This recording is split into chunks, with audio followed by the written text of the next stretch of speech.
Hey everybody, Caleb here. Thank you so much for tuning in and watching this video with us today. If you want to get the most out of this video, there are a couple things you can do. One, you can read the chapter that we're going to be talking about. That's going to be Luke 12 if you wanted to pull it up on your Bible or your iPad or whatever that is. Two, if you want to share this video and talk about what you learned with them, that would also be great.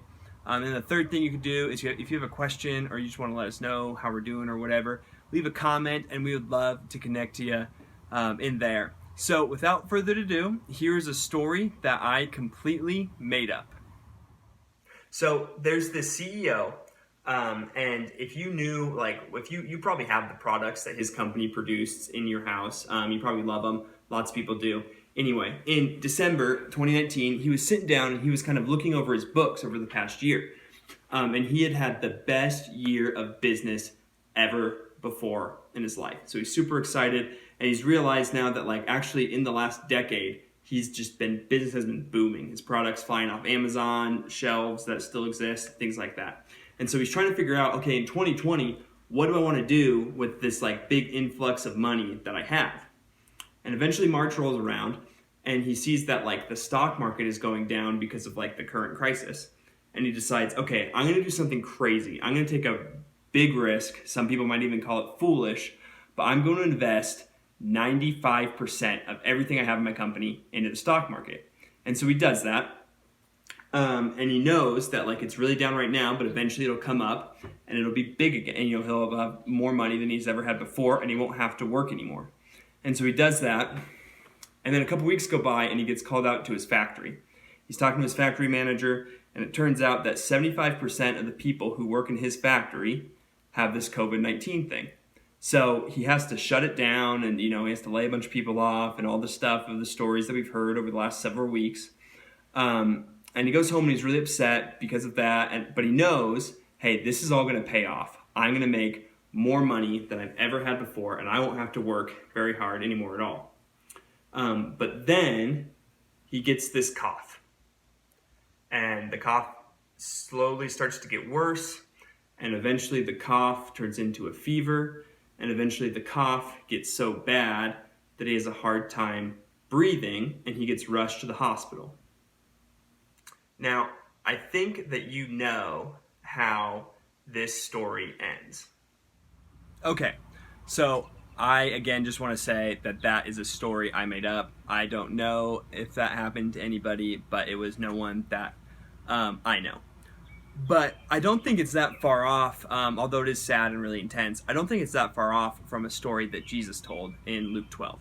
So right before Jesus tells his story, what happens is he's teaching, and these two brothers interrupt him, and they're like, Jesus, help us figure out how to divide our inheritance and all this stuff. And basically what Jesus says is hey, be really watch out for greed, because your life isn't measured by what you owe. And then it kind of goes into this story that he tells about this rich farmer who ends up, having a really good harvest year, and he builds he tears his barns down and builds bigger barns, and his thought is, hey, I've made a lot of money, I've worked really hard, I can just slow down and I can enjoy life. And then that night, when he's getting ready to start doing all that stuff, he dies in his sleep. And Jesus kind of sums up the story saying hey, it's really better for you, instead of having a rich life, it's better for you to have a rich relationship with God. Now, I have heard people say that and talk about that quite a bit in my life. And honestly, it makes me think a little bit about how I spend my money, but not a ton, until something crazy with money happens, and then I start to pay attention to that quite a bit. And I think during the current crisis we're in right now, we're there. The government is sending money literally to your house. Other than, maybe once a year, that's never happened for a lot of us, that we've just gotten a check in the mail from the government. Businesses are trying to just figure out how they can keep so much money that they can stay in business right now. Us individuals in our houses are just trying to come up with how much cash we can right now. And I think what we would say is, for us during COVID-19, cash is king. Okay, so there are a couple things, there's really one thing that I've done to kind of work on my relationship with God and money. And I ask myself this question quite a bit. Do I pray about the money that I spend? Okay, do I pray about the money that I spend? And it's actually been really great because it helps me kind of think about like, okay, as I buy this thing, is this something that like would help, my relationship with God and things like that. But there are two questions that I haven't asked myself that I think I should start. And the first one is, do I pray about the money that I save? And then the third one is, do I pray about the money that I hoard? Because I think sometimes I save money for good things, and other times I save money or I hoard money because I'm expecting that to take care of me when things get really bad instead of God.